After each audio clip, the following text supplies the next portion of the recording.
Olá, meu amigo concurseiro, seja bem-vindo a mais uma aula de informática comigo, professor Redley Lima.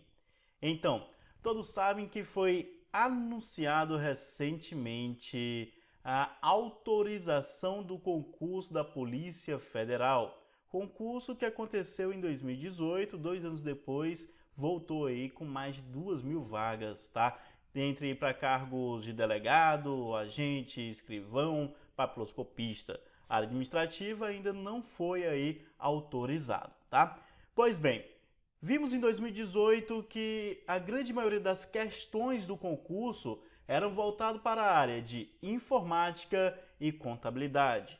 Foram, ao total, 35 questões de informática, algumas muito difíceis, outras níveis básicos, né?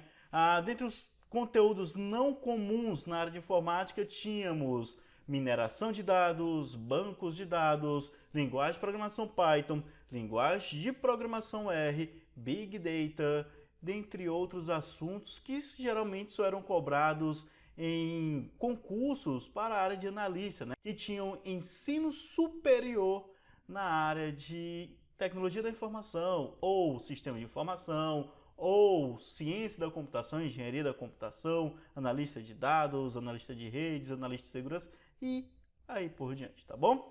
Então, visto que caiu 35 questões no concurso passado, estou lançando aí essa pequena série para ajudar você que pretende fazer concurso para a Polícia Federal, tá?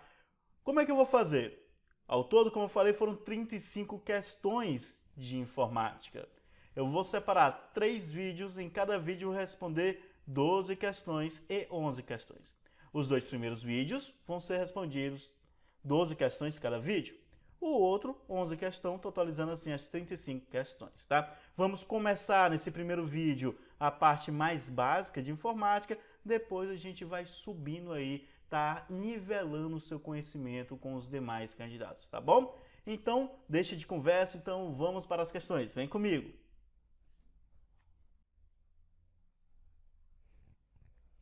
A grande maioria das noções de informática cobrado na prova da Polícia Federal em 2018, que estamos respondendo agora em 2020, foram relacionadas à rede de computadores. As questões tinham um pequeno texto, o texto é o mesmo e se repete em umas 6 ou 7 questões. Vamos ler comigo o texto. Marca utiliza uma estação de trabalho que executa o sistema operacional Windows 10 e está conectada à rede local da empresa em que ela trabalha. Ela acessa usualmente os sítios da intranet da empresa e também sítios da internet pública. Após navegar por vários sítios, Marca verificou o histórico de navegação e identificou um dos sítios acessados com endereço por meio do protocolo HTTP, tinha o endereço 172.20.1.1. Beleza. Então, vamos grifar aqui algumas coisas, tá? Vou pegar aqui minha canetinha. Primeiramente, você deve estar se perguntando, mas o que é uma estação de trabalho? Aqui vou grifar a estação de trabalho. O que é uma estação de trabalho? Nada mais é que o computador que a Marta, né, a moça aí da história, trabalha lá na sua empresa. Então ela chega na sua empresa, abre o computador da empresa, esse computador que ela trabalha é chamado de estação de trabalho, tá bom? Algumas outras informações interessantes, ó. Ela utiliza o sistema operacional Windows 10. Então já vê que a CESP começa a cobrar mais e mais questões de Windows 10. Professor, a CESP ela vai cobrar relativa a atalhos de Windows 10, relativa ao gerenciador de arquivos, que é o explorador de arquivos? Muito raramente a CESP cobra esse tipo de coisa. Ela vai estar relacionada a um uso com um firewall, um antivírus, redes e assim por diante. Mas já é uma informação interessante aí que devemos grifar. Sistema operacional Windows 10 está conectado à rede local da empresa que ela trabalha. Se é a rede local da empresa, ela está conectada a uma intranet. Essa empresa que Marta trabalha possui uma intranet. Ela acessa usualmente os sítios da intranet, já está dizendo aqui, ó, sítios da intranet e também sítios da internet pública. Outra informação relevante, ó. Marta, ela consegue acessar a páginas, sítios, sites da internet através da intranet? Sim, é uma das características da intranet. A gente vai ver um pouco mais para frente. Após navegar por vários sítios, Marta verificou o histórico de navegação apertou lá um Ctrl H, verificou o histórico, né? Identificou um dos sítios acessados. Galera, sítios aqui, para quem não sabe, a CESP ela gosta de cobrar muito isso. Sítio é uma página da internet, sítio é um site que Marta acessou, tá? Então, um dos sites que ela acessou, com sucesso, por meio do protocolo HTTP, tinha o endereço 172.20.1. Beleza, então a gente analisou o pequeno texto, né, que a CESP disponibilizou para a prova da Polícia Federal de 2018, e aí a gente vai responder algumas questões relacionadas a esse texto. Então, questão 1.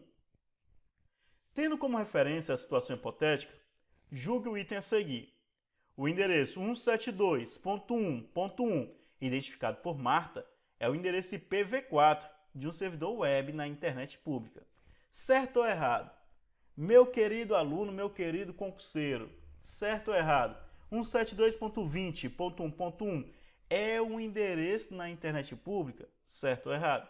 Se você já é meu aluno, com certeza você já deve saber aí a resposta dessa questão, né? Está dizendo que é o endereço da internet pública. Vejamos.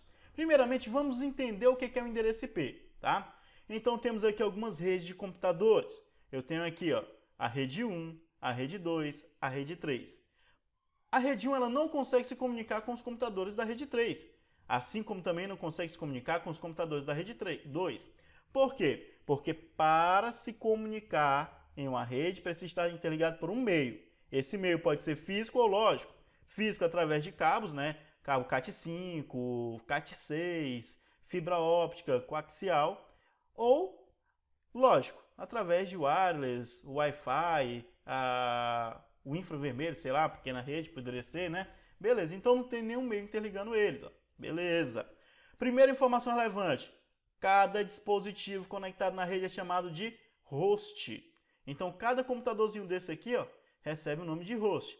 A gente já viu que a CESP ela gosta de colocar alguns termos técnicos. Então, entenda, se ela pedir host na sua prova, ela está falando de dispositivo conectado na rede. Professor, aqui eu tenho um aparelho que pode ser um hub, ou um roteador, um switch. Ele também é um host? Sim. Qualquer dispositivo conectado na rede é chamado de host. Bom, para que os computadores possam se comunicar na rede, tá? É preciso que eles contenham o endereço IP. E eu quero que você anote justamente isso aí que apareceu na tela. Um computador só consegue se comunicar com outro computador na rede se ambos possuírem endereço IP diferentes e de mesma classe. Para que um host consiga se conectar com outro, é necessário o endereço IP. Vejamos, ó. Eu tenho aqui um computador na rede 3 com o endereço IP 192.168.43.25. Então aqui é o endereço IP desse host, desse computador que está na rede 3. Vamos supor que ele quer se comunicar com um computador, né, que está na rede 2. Então, ele também tem que receber o endereço IP. Poderia ser 192.168.43.250. Note que o endereço já é diferente. Ó. O primeiro, 225. O segundo, 250. Então, só consegue se conectar, só consegue se comunicar na rede se possuir endereço IP e se for diferente, tá? O DHCP vai atribuir endereços IPs diferentes dentro de uma rede, tá? E vai configurar aí também no seu servidor as classes de IP. Mas vamos entender um pouco mais sobre IP. Suponha que você acessa o seu computador na sua casa e, se estiver utilizando o Windows, o comando de terminal ipconfig ou Linux ifconfig. Você verifica que o seu endereço IP é 10.0.0.1. Então aqui você já consegue visualizar o seu endereço IP. 10.0.0.1. No entanto, você nota que quando se desloca da sua casa e vai para a casa de um colega, o endereço IP do seu computador ele mudou também. Ó. Ele é 172.16.0.1. Você vai para o seu trabalho, chega lá, mudou novamente o endereço IP do seu computador. Ele é 192.168.0.1. Bacana. O que a gente pode entender? O endereço IP ele é um endereço lógico do computador. Ele serve para identificar logicamente um computador. Beleza? Por que lógico? Porque ele não é fixo, ele não é físico, ele é variável.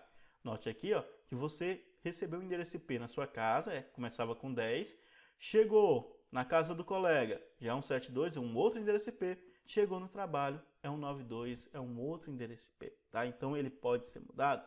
Professor, posso configurar manualmente o endereço IP do meu computador? Pode, sem nenhum problema. Mas ele pega automático também, não pega? Pega, através do protocolo DHCP. Certo. A gente notou que aqui temos o IPv4. São 4 casinhas separando um número de endereço IP, já que eu explico mais sobre eles. Cada endereço IP recebe uma classe, certo?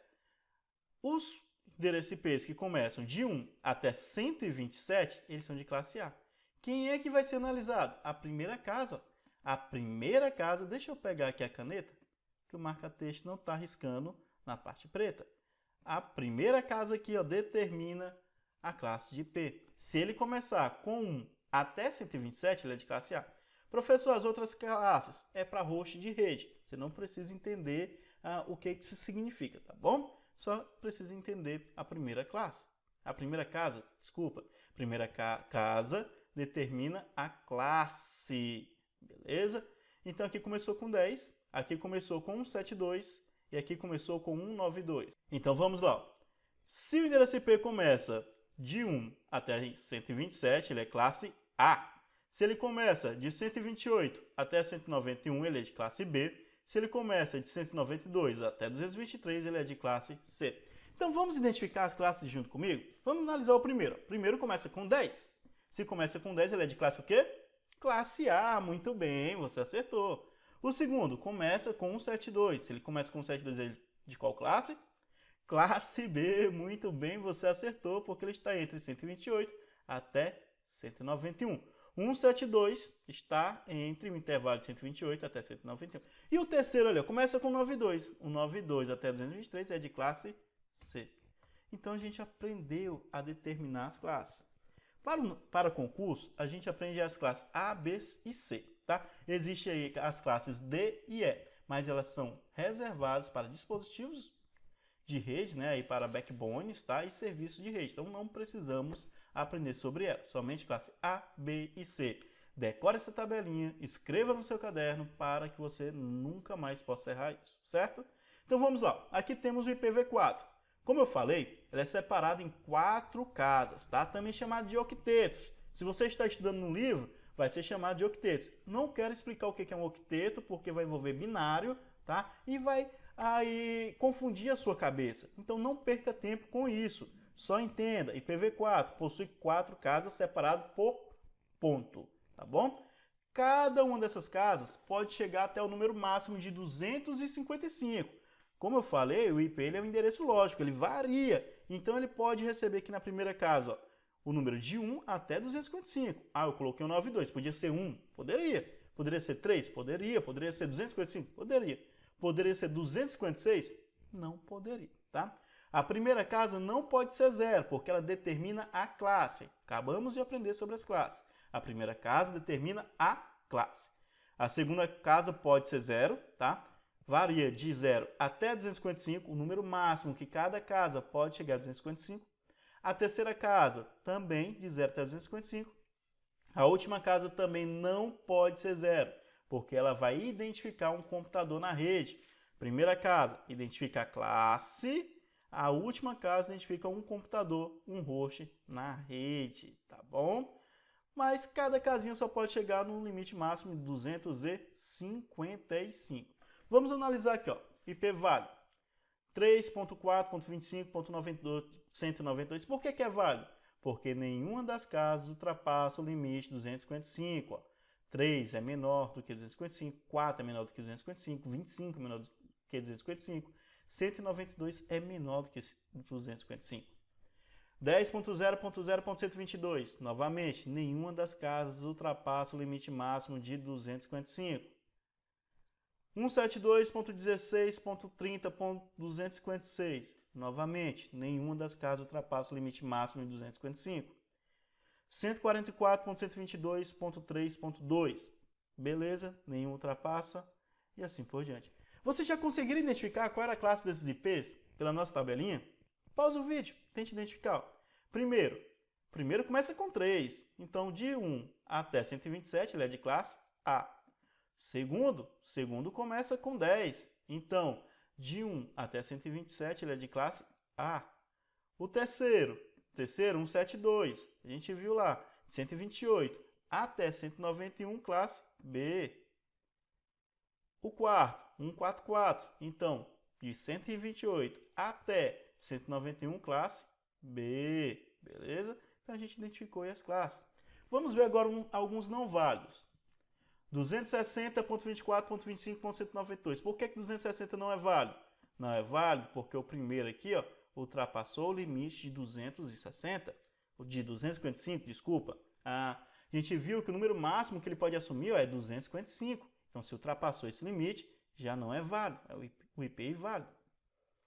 Segundo IP, 10.430, novamente, ó, 430 ultrapassa esse limite máximo, ele passa de 255, não é válido. 172.16.300 também ultrapassa o limite de 255, não é válido. 144.122.3.290 também ultrapassa o limite de 255, lá no 290, não é válido. Algumas questões cobram para você identificar se o endereço IP é válido ou não é válido.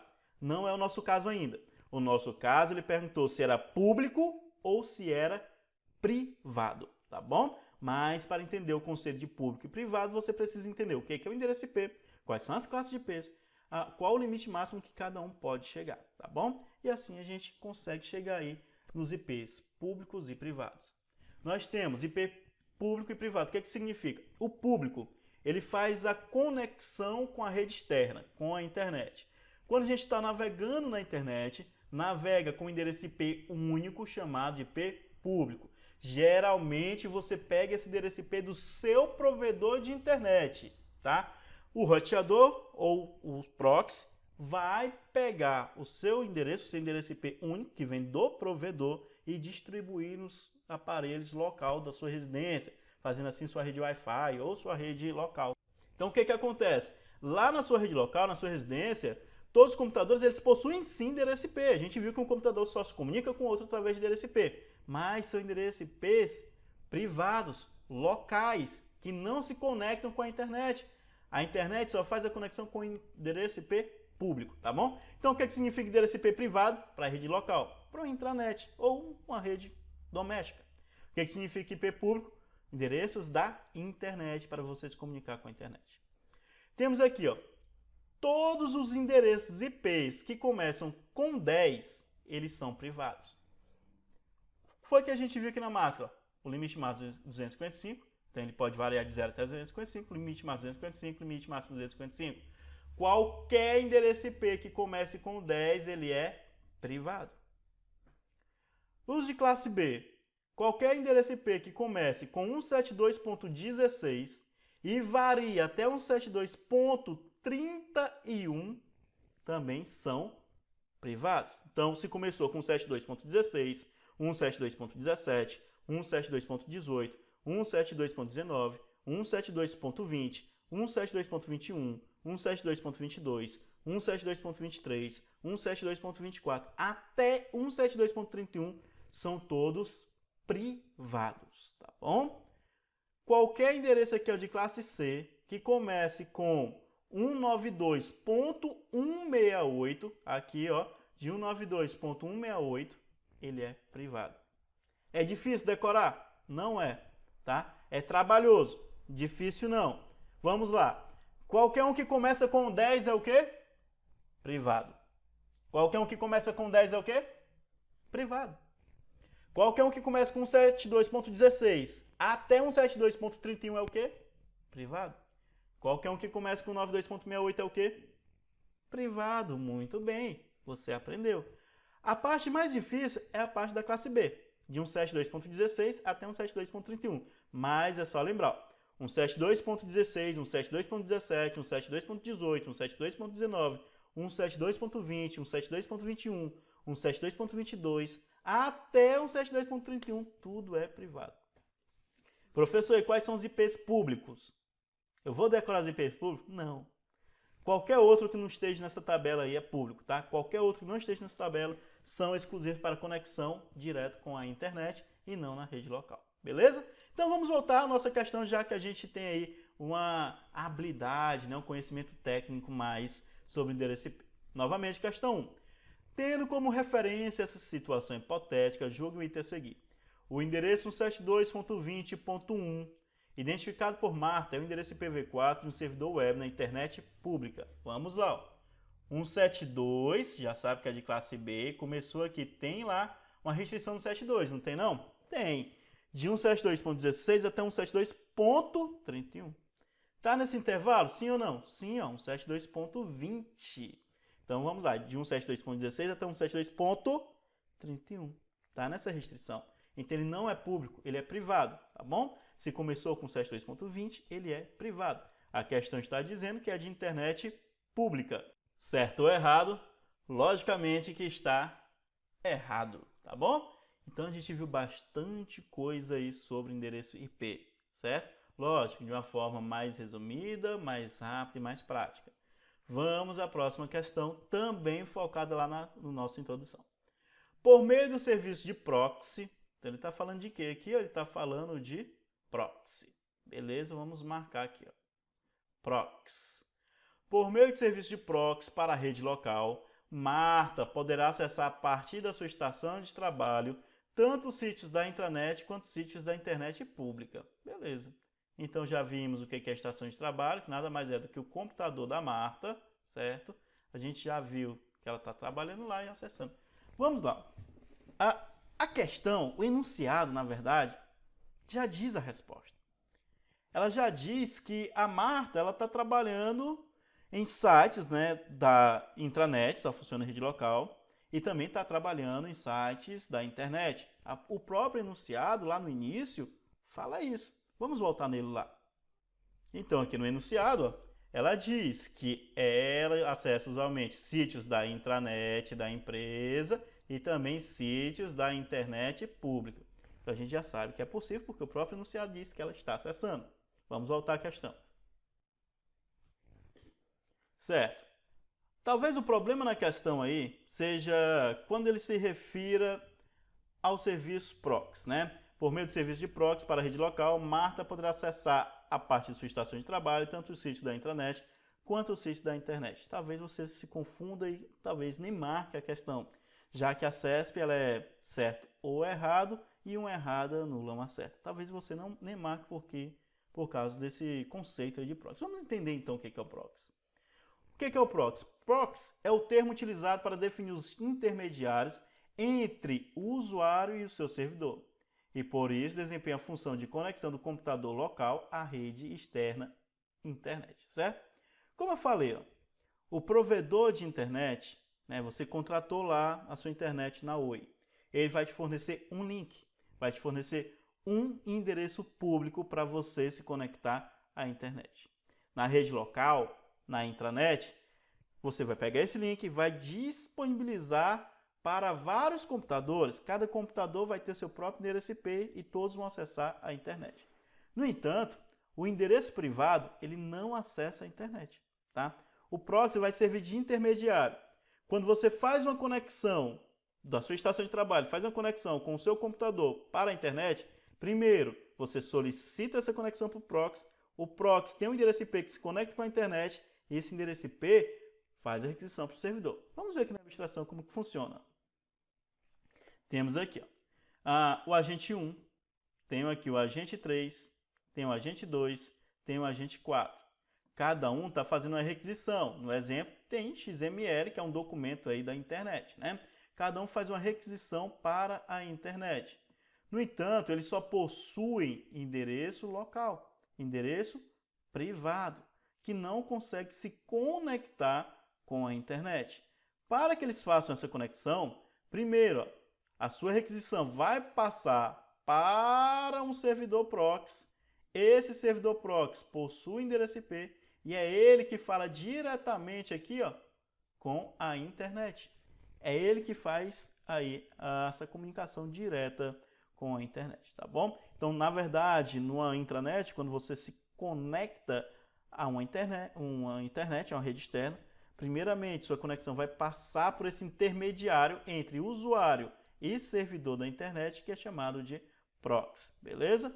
Professor, faz aí só uma lembrança do que é internet e o que é intranet. Vamos lá. A internet nada mais é do que uma rede global. Ou seja, ela conecta várias redes locais ao redor do mundo todo. O seu princípio, o seu objetivo, a sua função é conectar computadores ao redor do mundo todo.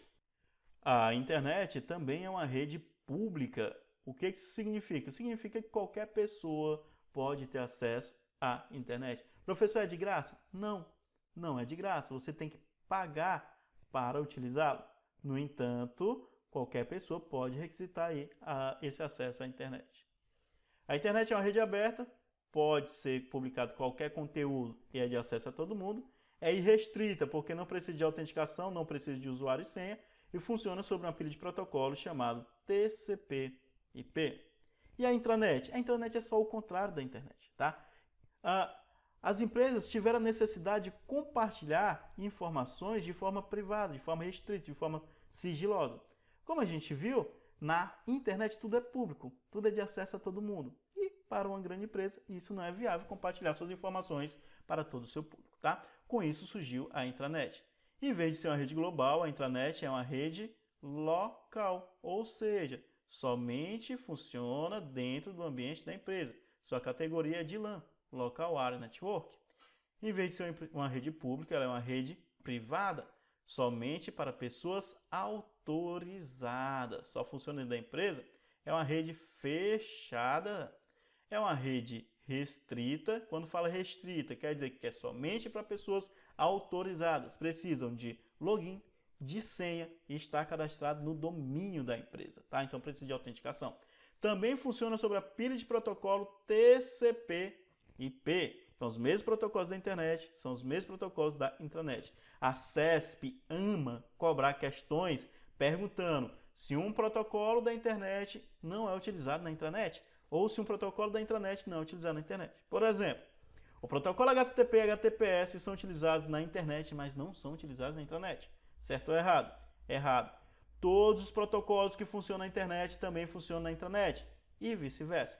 Outra coisa que eu não coloquei aqui, acabei esquecendo de colocar, é que uma intranet pode estar conectada à internet. Uma rede local pode estar conectada à internet. É regra estar conectado? Não. É obrigatório estar conectado? Não. Mas pode se conectar? Pode. A gente viu que o servidor proxy vai ajudar nessa conexão com a internet, tá bom? Então, é isso. Quais são os objetivos do proxy? Compartilhar a conexão com a internet, ou seja, pegar um único endereço IP que seu provedor forneceu e compartilhar esse acesso com todos os computadores da rede local. Melhorar o desempenho do acesso através de um cache de páginas. Como é que é isso, professor? Existem os proxies de cache. Como que funciona? Você faz a requisição de uma página a primeira vez. Vamos supor que você solicitou aí o XXX a primeira vez. Não, brincadeira. XXX não. Vamos supor que você solicitou ao site da Microsoft a primeira vez. Como é a primeira vez que você está solicitando essa página, tudo que tem nesse site vai ser baixado para o seu computador. Imagem, link, áudio, tudo vai ser baixado para o seu computador. E isso vai demorar, tá? Vai demorar muito. O que acontece com o servidor proxy de cache?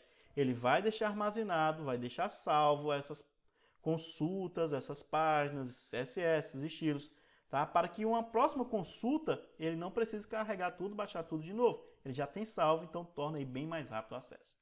Ele bloqueia acesso a determinadas páginas. Por exemplo, as pornográficas. No seu ambiente de empresa, você pode perceber que se você possui uma intranet e se está configurado um firewall, um proxy, com certeza algumas páginas são bloqueadas. Geralmente o Facebook é bloqueado, o Instagram é bloqueado, os XXX aqui são bloqueados, tá? Quem faz isso? O proxy, juntamente com o firewall, tá bom? Então esses são os objetivos do proxy. Então voltando à questão, por meio do serviço de proxy para a rede local, Marta poderá acessar a partir da sua estação de trabalho tanto os sítios da intranet quanto os sítios da internet pública? Resposta correta, tá? Porque o proxy é que vai fazer esse intermediário entre o usuário, que é a Marta, e a internet. Então, correto. Para responder essa questão, não precisava ter conhecimento de proxy. Somente ter o conhecimento que uma intranet pode se conectar à internet. Tá bom? Simples assim essa questão. Questão 3. O sistema operacional utilizado na estação de trabalho de Marta inclui nativamente a plataforma Windows Defender, composto por ferramentas antivírus de firewall pessoal, entre outras. Beleza, você lembra qual é o sistema operacional por Marta? Eu não coloquei na questão, né? Mas a gente marcou lá, é o Windows 10, tá? Marta utiliza o Windows 10. O Windows 10 trouxe aí um sistema, um mecanismo de defesa muito interessante, que é o Windows Defender. Professor, mas o Defender já existia no 7, no 8, no 8.1. Existia. Mas antes ele não era considerado antivírus, tá? Ele era somente anti-spyware. Hoje ele é considerado um antivírus, ele é considerado um anti-spyware, ele é considerado um anti-malware e nisso ainda inclui funções de firewall. Professor, não tem firewall, ele é separado. Vou mostrar para vocês que tem. Então já estou aqui na área de trabalho do meu Windows 10, tá? Alguns aplicativos aí na área de trabalho. Se eu apertar aqui ó, com o menu iniciar e digitar o Windows Defender, vamos lá. O que aparece? Aparece o Windows Defender Firewall, tá bom? O Windows Defender Firewall com segurança avançada. A partir do Windows 10, o firewall que já existia no Windows 7, no Windows 8 e 8.1, se integrou, tá, ao Defender. Então, o Defender hoje é um mecanismo de segurança muito robusto. Possui anti-spyware, antivírus, anti-malware e também firewall. O firewall do Windows está integrado sim com o Windows Defender, tá bom? Essa questão está sendo muito cobrada em provas de concurso. Não somente a CESP está cobrando essa questão. Muitas outras bancas também estão a cobrando. Bom, então tome muito cuidado com ela. Voltamos lá à nossa questão. Novamente, o sistema operacional utilizado na estação de trabalho de Marta inclui nativamente a plataforma Windows Defender. Sim ou não? Sim. Composta por ferramentas antivírus e de firewall pessoal, entre outros. Certo ou errado? Certíssimo, tá bom? Então aí, questão certa. Próxima questão. Questão de número 4. Ruiz é um serviço que permite a consulta direta dos endereços IPv4 dos sítios visitados por Marta, a partir das URLs contidas no seu histórico de navegação. O que ele está dizendo? Está dizendo que tem lá todas as URLs contidas no histórico de navegação, né? Fez o Ctrl+H, viu o histórico, tem lá um monte de URL, e o Ruiz ele sai fazendo essa pesquisa lá dos endereços IPv4 dessas URLs, né? Vamos ler novamente, ó. Ruiz é o serviço que permite a consulta direta dos endereços IPv4 dos sítios visitados por Marta a partir das URLs contidas no seu histórico de navegação. Certo ou errado? Ele vai pegar lá o histórico de navegação e está consultando o endereço IPv4? Não. Quem faz isso é o DNS, tá? Quem converte os nomes de domínios para endereço IP, IPv4, é o DNS. Você vai fazer uma pesquisa lá e vai estar convertendo para o endereço IP. Quem vai fazer isso é o DNS e não o Ruiz. Embora o Ruiz seja um serviço também que trabalha com endereço IP. Para que serve o Ruiz? Ele serve para descobrir informações referentes aos nomes de domínios, tá? Dos sites que a gente tem na internet. O Linux ele possui no seu próprio terminal, no seu próprio prompt de comandos, o serviço Ruiz. Basta digitar Ruiz e o domínio que você quer e aí você consegue pesquisar informações desses sites, desses domínios. Vamos ver aqui, ó. Existe aí um serviço na internet chamado Ruiz do registro.br. O registro.br, para quem não sabe, ele é a empresa responsável por fornecer domínios com final.br. Então, se você tem um site que o final é .br, você provavelmente comprou no registro.br. Isso já caiu em prova de concurso. A FADESP, se eu não me engano, em uma prova no Pará, cobrou qual a empresa brasileira responsável pela venda de domínios com final.br. Essa empresa é registro.br. A Gudera aqui, ó, por exemplo, ela não é a única responsável por finais.com. Existem várias responsáveis por final.com. A Gudera aqui é uma das mais famosas. Tem o Ruiz também da própria Gudera. Vamos pesquisar aqui no registro.br mesmo, algum com final.br. Vamos pesquisar aqui o site da CESP-UNB. Vou colocar aqui CESP. Deixa eu pegar aqui o endereço da CESP, copiar o endereço do link. Vou colocar ele aqui e pesquisar pelo domínio, tá? Para isso eu tenho que apagar o HTTPS e o www, porque o domínio é só essa outra parte que tem o nome da empresa, o tipo e a região. Então a gente aperta Enter tem algumas informações aqui referentes ao domínio da CESP. Então, o titular, algumas letras aqui, talvez seja o nome da razão social do CESP-SEBRASP, né? O responsável, temos aqui o contato do titular, os DNS aqui que fazem os redirecionamentos, um servidor DNS aí da própria SEBRASP, o dia que foi criado em 2013, data de expiração em 2025. Então é isso que o RUIS faz. Você pesquisa, através de um nome de domínio, informações referentes a esse nome de domínio. Funciona com IP também? Eu vou pegar esse IP, que a gente já sabe que é de um servidor DNS do CESP-SEBRASP. Se eu coloco aqui, ó, vai funcionar também. Por que funcionou? Porque estava atrelado com domínio.br. Se fosse outro tipo de domínio, não ia pesquisar, tá bom? Então aí um pouco mais só para você conhecer mesmo o que é o RUIS. Então aqui está errado, não tem nada a ver com o RUIS, isso tem a ver com o DNS. Questão 5. A despeito das configurações dos ativos de segurança corporativos do serviço de firewall instalado na estação de trabalho, Marta poderá acessar remotamente sua estação de trabalho usando a conexão de área de trabalho remota, a partir de outra estação conectada à internet. Muito interessante isso. Acessar remotamente o seu computador através da internet. É possível isso? Sim, é possível isso, tá? Para isso acontecer, é preciso que seja configurado VPN, é preciso que seja configurado aí regras de firewall, é preciso que tenha autenticação, é preciso que tenha usuário e senha.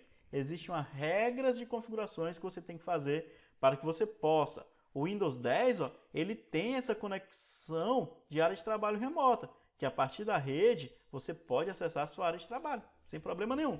No entanto, para que isso possa acontecer aí, ó, já que tem intranet e internet, a única forma de acessar a internet de fora da empresa, de fora da rede, é através de VPN. No mínimo, deveria ser conectada a VPN. E para conectar a VPN, você precisa de usuário, senha e estar cadastrado ao domínio, tá? E ter permissão para isso também. Então, existem várias configurações para resolver isso. Vamos ler a questão novamente. A despeito das configurações dos ativos de segurança corporativos do serviço de firewall instalado na estação de trabalho, Marta poderá acessar remotamente sua estação de trabalho usando a conexão de área de trabalho remota, a partir de outra estação conectada à internet. Certo ou errado? Se você marcou que está errado, você acertou, tá bom? Professor, mas você acabou de falar que é possível. Falei, a partir das configurações. A única palavra que está errada nessa questão é essa palavra despeito. A despeito, tá bom? Talvez quando você leu a respeito. A respeito das configurações dos ativos de segurança, tá? Se você leu a respeito, estaria certo. No entanto, está a despeito. O que significa a despeito? Significa independente, independentemente, não depende, tá? Então ele colocou aqui, ó, a despeito, independente das configurações dos ativos de segurança, ou seja, não precisa de configuração, não precisa de nada. Errado? Precisa sim. Então, não é a despeito, galera, é a respeito, tá? Tome cuidado com essa palavra. A CESP ama cobrar ela em provas de concurso, certo? Então, quando lê agora a despeito, vê que a des é sem peito, ó. Tá errado já. É independente. Não leia como a respeito, porque você vai errar a sua questão. Então, a questão está errada somente por causa dessa palavra despeito, tá bom? O resto está tudo correto. Questão 6. Julgue o próximo item a respeito de proteção. Olha aqui, ó, a respeito. Agora é a respeito, não é a despeito. A despeito é independente. A respeito de proteção e segurança e noções de vírus, worm e praga virtuais. Um ataque de ransomware comumente ocorre por meio da exploração de vulnerabilidades de sistemas e protocolos. A forma mais eficaz de solucionar um ataque desse tipo e recuperar os dados sequestrados, criptografados, é a utilização de técnicas de quebra por força bruta da criptografia aplicada. E aí, certo ou errado? Falou de ransomware, falou que os dados estão criptografados e a melhor forma de quebrar essa criptografia é utilizar a força bruta. É isso que a questão fala. Certo ou errado? A questão está errada. Para explicar o porquê que a questão está errada, vamos explicar o que é o ransomware. Ransomware, ele é um tipo de malware. Existem vários tipos de malware. Ransomware é o mais famoso aí atualmente, porque está acontecendo e cada vez mais empresas estão sofrendo ataques desse tipo, tá bom? O que é o ransomware? É um software malicioso, ou seja, é um malware. Ele sequestra os dados e os criptografa. Então ele sequestra um sistema. Vamos supor que você chegou na sua empresa, abriu a tampinha do seu notebook e se depara com a mensagem: você foi vítima de um ataque do tipo ransomware. Todos os seus arquivos do seu computador estão criptografados. E aí você vai, meu Deus do céu, o balanço financeiro, o registro de caixa, todos os dados dos meus clientes, todos os dados financeiros da empresa estão nesse computador. Estou lascado. O que eu vou fazer? Está tudo criptografado. Vou chamar um técnico para descriptografar esses arquivos. Não vai conseguir. Tá? Não consegue descriptografar. Até consegue. Demora uns 20 anos para quebrar uma criptografia aí do nível de um ransomware. É eficaz? Não. Tá? Então não pode aí tentar descriptografar. Vai demorar muito, vai consumir muito recurso e vai gastar muito dinheiro para isso. Então, para resolver a sua situação, o cara que fez o ransomware, ele solicita um resgate. Ó, você me paga aqui que eu libero seus arquivos de boinha. Esse resgate geralmente são em bitcoins. A moeda virtual equivale cerca de uns 50 mil reais, tá bom? Uma moedinha vale uns 50 mil reais. Então, você pode até pagar. Eu paguei. Sou garantido aí que vou ter o retorno desses dados? Não, não tem garantia nenhum que o atacante, que o invasor, que o hacker, que o cracker vai devolver os seus dados. Tá? Então, sem garantia nenhuma, por sua conta e risco, você paga e pede o resgate, tá bom? Às vezes devolve, às vezes não devolve. Eu já fui vítima desse tipo de ataque, de um ransomware, não me devolveram nenhum dado. Paguei em Bitcoin, na época saiu a merreca aí de 2 mil reais, tá? Dinheiro pra caramba, então é muito perigoso. Qual a melhor técnica? É tentar quebrar por força bruta. O que significa força bruta? Tentativa e erro. Você vai tentar uma senha, não vai conseguir. Vai tentar outra, não vai conseguir. Vai tentar até conseguir descriptografar. É a melhor forma? Não. A melhor forma para se evitar ser vítima, para até garantir o retorno dos seus dados, é sempre utilizar backup. O backup vai impedir de você ser infectado por um malware do tipo ransomware? Não, não vai impedir de ser infectado. Mas se você for infectado, e você tiver um backup, você simplesmente apaga os arquivos do seu computador e coloca o backup de volta. Então, ameniza os danos, tá? Ameniza, diminui os prejuízos. Então, a melhor forma de se evitar ataques e recuperar os seus dados é através de backup. Por isso, as rotinas de backup devem ser verificadas diariamente. No meu caso, eu tinha uma rotina automática. Eu não verificava diariamente e no dia que eu fui infectado, não estava funcionando o backup, tá bom? Então, eu sofri um dano aí um pouco grande, certinho? Então, a melhor forma, fazer backup. CESP gosta de cobrar sobre backup, justamente sobre isso, rotina de backup. Deve ser diário, sim ou não? Sim, deve ser diário. Questão 7. Julgue o próximo item a respeito novamente, ou não a despeito, a respeito de proteção e segurança e noções de vírus, worms e pragas virtuais. A gente lê tanto a respeito no CESP que quando ela cobra a despeito, a gente lê de forma automática a respeito, né? Então tome cuidado. A infecção de um sistema por código maliciosos pode ocorrer por meio da execução de arquivos infectados obtidos em anexos de mensagens eletrônicas, de mídias removíveis, de páginas web comprometidas, de redes sociais ou diretamente de outros equipamentos. Certo ou errado? Certo. Tudo isso pode ser que infecte seu computador aí por um tipo de malware, tá? A infecção de sistema por código malicioso pode ocorrer por meio de execução de arquivos. Isso aqui é um vírus, né? O vírus que quando você executa o arquivo, o vírus ele é executado. Arquivos infectados. Se são arquivos infectados, com certeza deve ser um vírus. Obtidos de anexos de mensagens eletrônicas. É o que é mais obtido. Vírus por meio de e-mail. Você recebe e-mail, baixa lá uma foto, baixa um arquivo de texto, um próprio PDF, executa esse arquivo e aí infecta o seu computador. De mídias removíveis, por exemplo, um pendrive, tá? Pendrive sim, que a gente vê muito esse vírus de pendrive. De página web também, você pode aí clicar em um link e se infectar ou por um worm ou por um próprio vírus também. De redes sociais também acontece muito, ou diretamente de outros equipamentos. Então, corretinho aí. Questão 8. Julgue o próximo item a respeito. Olha de novo, a respeito de proteção e segurança em noções de vírus, worms e pragas virtuais. Na autenticação em 2 fatores, necessariamente o primeiro fator de autenticação, o que significa aqui necessariamente? Obrigatoriamente, né? CESP, já dou até uma dica para vocês. CESP, quando cobra esse termo necessariamente, temos aí 90% de chance de estar errado.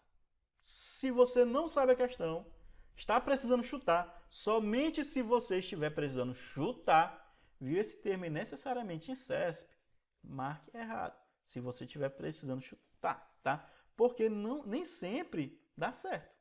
É uma técnica de chute. Então é por sua conta, é por sua tentativa. Vamos lá. Na autenticação desses fatores, necessariamente, o primeiro fator de autenticação será algo que o usuário possui.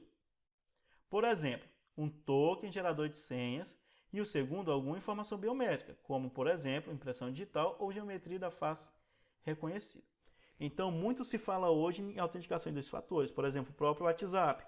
O WhatsApp, para você não ser vítima de fraude, de clone de WhatsApp, ele pede que você faça autenticação em 2 fatores. Vai lá em configurações, privacidade, autenticação em 2 fatores, em 2 etapas, e aí você consegue fazer essa autenticação, tá bom? Muita gente não sabe o que é autenticação em 2 fatores, e muito hoje se fala de biometria. Por exemplo, o Windows 10 tem o Windows Hello, que lê a retina do olho para desbloquear o computador, lê a digital, lê outros caracteres, o rosto, né? Outros caracteres de biometria para desbloquear o computador. Mas muita gente não sabe o que é autenticação em 2 fatores. Vamos ver aqui. O que é essa autenticação em 2 fatores? 2 etapas. Existem autenticações em até 3 fatores, tá? Beleza. O mais utilizado são em 2 fatores, mas existe até 3 fatores. O primeiro fator é algo que o usuário saiba. Esse é o primeiro fator, é algo que o usuário saiba. Lá na questão dizer que era algo que o usuário possui. Ah, professor, não vou decorar isso não. Eu também não decoraria. O primeiro fator é uma senha, um login senha que você tem que colocar na própria aplicação. Você vai lá no Instagram. No Instagram você precisa colocar o seu login e sua senha. Então é algo que você sabe, é algo que você criou, é algo que você sabe. Então login e senha. Primeiro fator, login e senha. Decora isso. Isso é fácil de decorar, tá? Login e senha é o primeiro fator. Depois, o que acontece quando você autentica em 2 fatores lá no Instagram? Ele vai mandar um código de SMS para você. Então, um código único. O segundo fator é algo que o usuário possui, tá? Então, esse código, lá via SMS ou por e-mail, é o segundo fator. Por exemplo, um token está muito utilizado aí para sites, páginas de direitos jurídicas ou então bancárias, né? Você tem um token que gera um código único para você acessar. Um telefone celular, através de um código SMS, um USB, por exemplo, um pendrive, você coloca lá esse pendrive, só com ele você consegue ter acesso a essa informação. Um chaveiro, lógico, com alguma identificação única, né? Um NFC, um RFID ou uma própria conexão USB. Então, o segundo fator é algo que o usuário possui. Geralmente, o WhatsApp, por exemplo, ele manda SMS, então você possui um código que ele mandou para você agora. Primeiro fator, login e senha. Segundo fator, algo que você possui, algo que foi mandado para você, algo que foi gerado para aquele único acesso, certo? E o terceiro fator é algo que o usuário é. O terceiro fator é algo que o usuário é. Por exemplo, reconhecimento de rosto ou voz, biometria comportamental, impressão digital, retina. Então aqui que entra a biometria. É no terceiro fator. Então somente em 3 etapas é que vai entrar a biometria. Em 2 etapas, login e senha, você tem que entrar na aplicação, fazer login e senha. A segunda etapa, gerar um código único, geralmente um SMS ou um código por e-mail ou um token, tá? Esses são os mais comuns. E no caso de uma terceira etapa, aí que vinha a biometria. Então o que ele diz? Na autenticação em 2 fatores, necessariamente o primeiro fator de autenticação será o que o usuário possui. Por exemplo, um token. Um token é algo que ele possui a segunda etapa. E o segundo, alguma informação biométrica. A biometria é a terceira, aí já é em 3 etapas, tá? Primeiro é login e senha. Lembra disso, algo que você sabe. Portanto, a questão está errada. Então, note que necessariamente para essa questão deu certo. Geralmente vai dar certo, mas tem aqueles 10% que são vagabundo. Aqueles 10% que são vagabundo pode tirar a sua questão. Então, tome muito cuidado Só caso você precise chutar, aí uma dica para você. Questão 9. A superexposição de dados pessoais nas redes sociais facilita o furto de identidade ou a criação de identidade falsa com dados da vítima. Identidades essas que podem ser usadas para atividades maliciosas, tais como a realização de transações financeiras fraudulentas, a disseminação de códigos maliciosos e o envio de mensagens eletrônicas falsas por e-mail ou redes sociais. E aí, galera, tá falando de superexposição de dados nas redes sociais, tá bom? Muito perigoso isso, desde a época do Orkut. Perigosíssima a superexposição de dados. Atualmente a gente vive num mundo conectado, em que todo mundo quer postar o que é e o que tem e o que vive numa rede social. Então, geralmente você coloca informações da sua vida, coloca informações do seu relacionamento, informações da sua família, locais que você visita, locais que você costuma ir, informações pessoais suas, nome, onde estudou, tudo da sua vida, geralmente você coloca na rede social. Isso é um erro. Procure as minhas redes sociais, Redley Lima, procure. Você não vai ver tanta informação relevante. Por quê? Porque eu sei que a superexposição de dados pode ser que alguém possa se passar por mim, tá? Isso é conhecido como engenharia social. Você enganar, induzir outra pessoa a estar revelando informações ou estar depositando dinheiro. Então, a arte de enganar, a engenharia social, isso faz parte da informática também, tá bom? Então tome cuidado aí com a sua superexposição de dados. Tome bastante cuidado com isso. Então está correto. É muito perigoso, sim, tá? Questão mais fácil do mundo, mais tranquilo, porque todo mundo sabe que isso é perigosíssimo. A gente vê isso em telejornais, vê isso em programas como o É de Casa, em todo lugar a gente está vendo isso. Então tome bastante cuidado com isso. Questão 9. Nas ferramentas de busca, o indexador é um programa que navega autonomamente pela internet, localizando e varrendo os documentos em busca de palavras-chave para compor a base de dados da pesquisa. Falou aqui de ferramenta de busca. O que é essas ferramentas de busca aí na internet? São os buscadores. É o Google, é o Yahoo, o UOL, o Ask, o Bing, DuckDuckGo, tá? Existem vários buscadores, existem vários mecanismos de busca. O mais famoso, o Google. Aí ele fala sobre o indexador. O que é o indexador do Google? O indexador, como o próprio nome diz, ele indexa, ele coloca índices, tá? Então ele vai pegar links de todos os sites aí que ele conseguiu pegar, que ele conseguiu descobrir e salvar na sua base de dados. O ato de salvar na sua base de dados para uma posterior consulta é o que o indexador faz. Então, o indexador ele só salva na base de dados os links que foram descobertos por um outro mecanismo. Esse mecanismo que sai buscando aí links, sai buscando páginas através de palavras-chave é o web crawler. Crawler, tá? Com um processo chamado de web scrap, certo? Então, falou em crawler, é esse cara, esse robozinho que sai na internet buscando todas as páginas por meio de palavras-chave. Vai numa página, tem essa palavra, não tem, então vai para outra página. Vai na outra página, tem essa palavra, não tem. Vai na outra página, tem essa palavra, tem, então traz, busca, salva na base de dados. Quem salva na base de dados? O indexador. Quem faz essa busca? O crawler, o web crawler.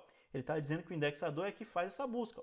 Localizando e varrendo os documentos em busca de palavras-chave. Varrendo, buscando por palavras-chave. Isso é o web crawler e não o indexador. Então, portanto, está errado. 10.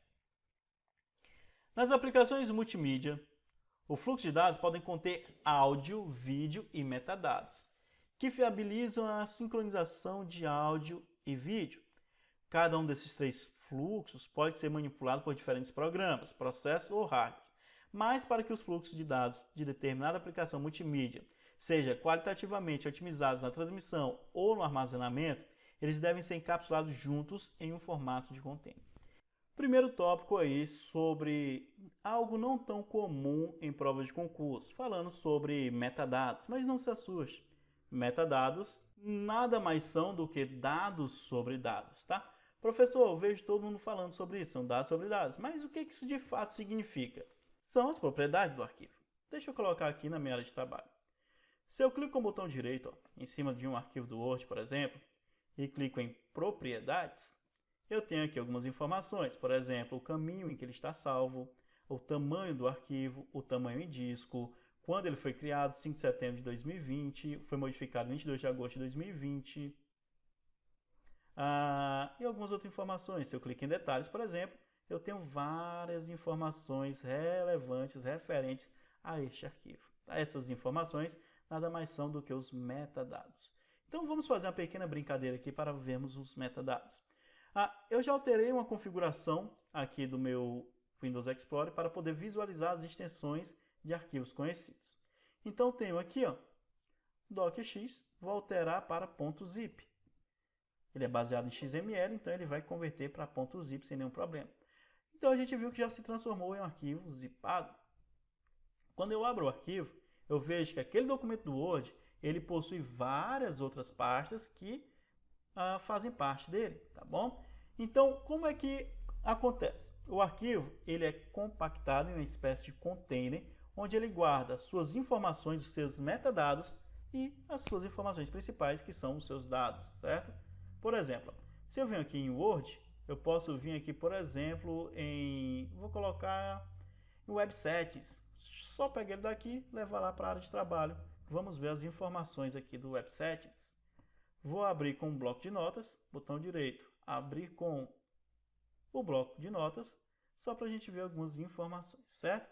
As informações referentes às cores, aos metadados, estão aqui nas configurações desse arquivo, tá? Então, as margens, a margem left, margem right, bottom, o ID, todos os metadados estão dentro do próprio arquivo. Ou seja, o arquivo nada mais é que um container que contém propriedades, informações e os dados principais. Por exemplo, quando você pega um pendrive, pega uma música, coloca lá na mídia do seu carro, no display, no toca-CD, no DVD, não sei o que tem no seu carro.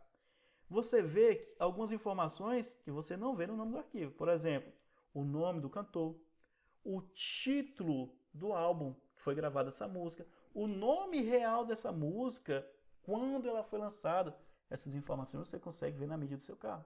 Por que você consegue ver na mídia do seu carro? Porque elas estão encapsuladas dentro do arquivo, tá? O arquivo nada mais é que um container que vai guardar dados e metadados, correto? Quando a gente está utilizando áudio ou vídeo na internet, na web, via stream, a mesma coisa. Você recebe o arquivo e é encapsulado tanto o áudio quanto o vídeo. Não faz sentido, por exemplo, você baixar um vídeo e vir no arquivo separado o áudio e no outro arquivo o vídeo. Isso vinha antigamente, hoje não mais, tá? Não faz sentido você ver o vídeo sem escutar o áudio, ou escutar o áudio sem ver o vídeo. Então tem que ver junto, tem que vir em espécie de container, tá bom? Então a gente já tem propriedade para responder a questão. Então vamos lá. Nas aplicações multimídia, o fluxo de dados podem conter áudio, vídeo e metadados, correto? As mídias podem ser de áudio, de vídeo e todos têm metadados, que viabilizam a sincronização do áudio e do vídeo.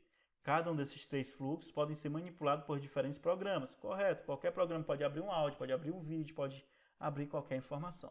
Processos ou hardware, mas para que o fluxo de dados de determinada aplicação multimídia seja qualitativamente optimizados na transmissão ou no armazenamento, eles devem ser encapsulados juntos, correto? Igualmente aquele arquivo do Word. A gente viu que ele está encapsulado junto, em um formato de container. A questão está correta. Tá vendo? Não precisa ter um medo de metadados. Metadados nada mais são do que propriedades que estão encapsuladas dentro do arquivo. Questão 11. Na versão 2013 do PowerPoint do Microsoft Office Professional, é possível abrir arquivos no formato .odp do Impress do BR Office. Contudo, não é possível exportar ou salvar arquivos .pptx originais do PowerPoint como arquivos .odp. Beleza. Ele está dizendo o seguinte, no PowerPoint, ele consegue abrir arquivos com formato .odp. É o formato do Impress do BR Office. Ele fala aqui, Contudo, não é possível exportar ou salvar arquivos que foram salvos primeiramente em pptx e agora transformá-los em .odp. Certo ou errado? Questão já está batida, já falei muito sobre ela. Questão está errada. Caiu o PF 2018. Ah, professor, uma questão batida. Cai. Toda banca gosta de cobrar isso aí. É responsabilidade sua saber isso aí. A questão está errada, eu vou explicar o porquê. Aqui eu tenho os programas que fazem parte da suíte de escritório Microsoft Office e tem os programas que fazem parte do suíte de escritório chamado LibreOffice ou BR Office. Professor, às vezes a banca cobra LibreOffice, às vezes cobra BR Office. Tem alguma diferença? A única diferença é que BR Office é a versão brasileira. É uma própria versão que foi feita aqui no Brasil. LibreOffice é a versão americana. Ambos possuem os mesmos softwares, trabalham da mesma maneira. Às vezes o layout é diferente. Às vezes o modo de utilizar alguma coisa, por causa de interface, mas é diferente, mas são os mesmos programas, tá bom? Então o Microsoft Office todo mundo já conhece. Temos o Word, ele é editor de texto, processador de texto, sua extensão padrão .docx ou .doc.